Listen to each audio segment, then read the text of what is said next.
Hello, and welcome to Auntie Sandy's Storyland. Please join us at our new home on the Lotus Prism Network at patreon.com. Our story for today is The Story About Ping by Marjorie Flack and Kurt Weiss.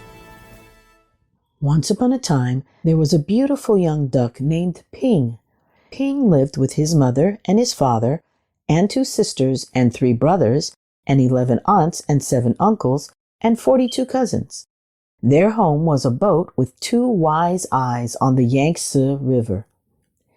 Each morning as the sun rose from the east, Ping and his mother and his father and sisters and brothers and aunts and uncles and his 42 cousins all marched one by one down a little bridge to the shore of the Yangtze River. All day they would hunt for snails and little fishes and other pleasant things to eat.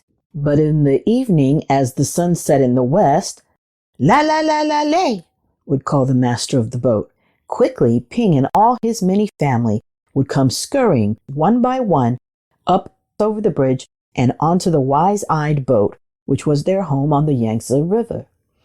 Ping was always careful, very, very careful, not to be last, because the last duck to cross over the bridge always got a spank on the back. But one afternoon, as the shadows grew long, Ping did not hear the call because at that moment Ping was wrong side up trying to catch a little fish.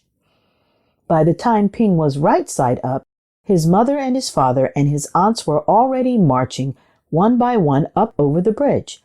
By the time Ping neared the shore, his uncles and his cousins were marching over, and by the time Ping reached the shore, the last of his 42 cousins had crossed the bridge. Ping knew he would be the last, the very last duck if he crossed the bridge. Ping did not want to be spanked, so he hid.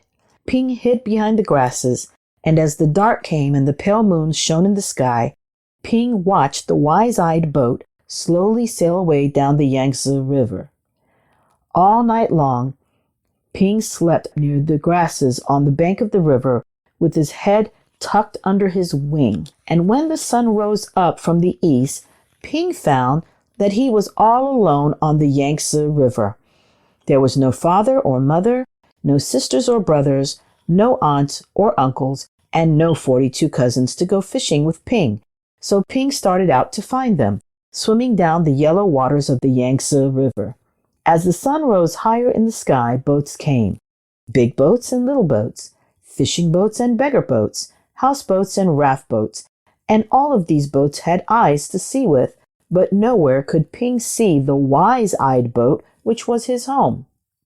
Then came a boat full of strange dark fishing birds. Ping saw them diving for fish for their master.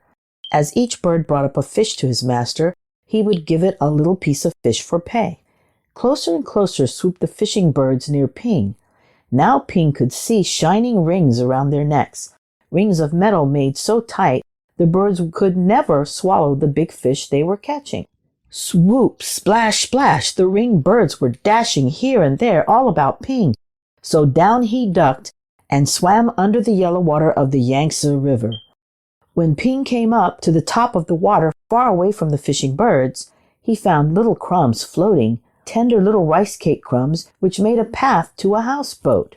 As Ping ate these crumbs, he came nearer and nearer to the houseboat, and then, splash! There in the water was a little boy with a barrel on his back, which was tied to a rope from the boat, just as all boat boys on the Yangtze River are tied to their boats. In the boy's hand was a rice cake. "Oh!" cried the little boy, and up dashed Ping and snatched at the rice cake.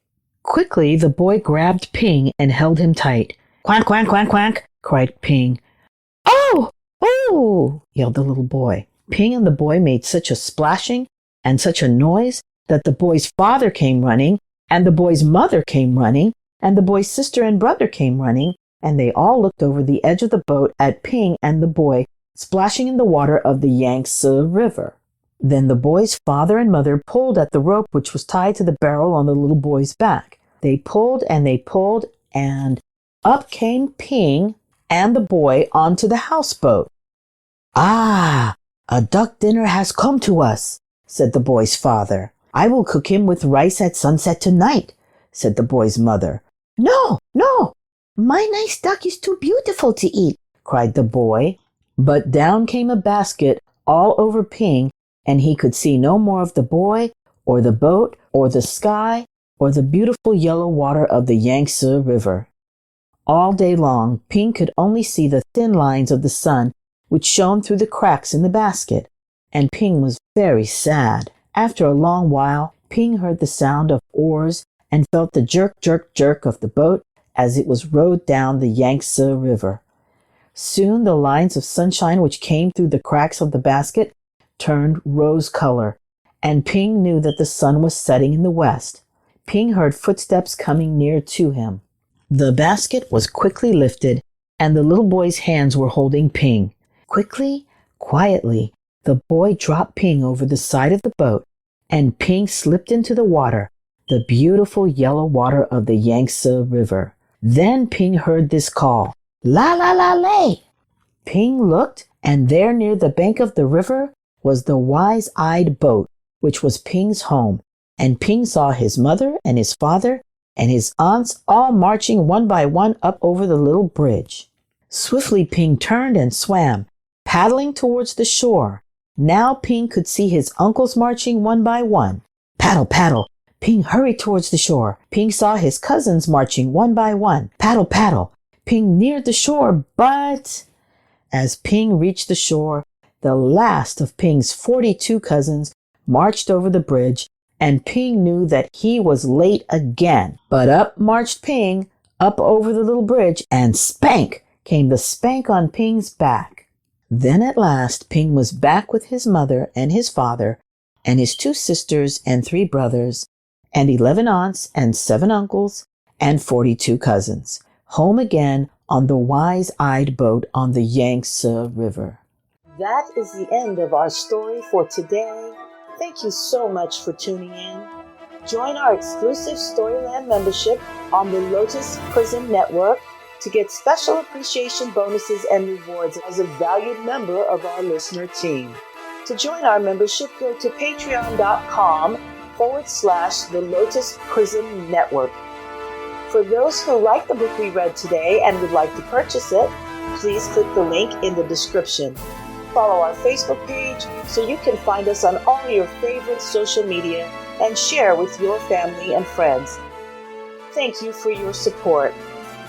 We'll see you next time on Auntie Sandy's Storyland.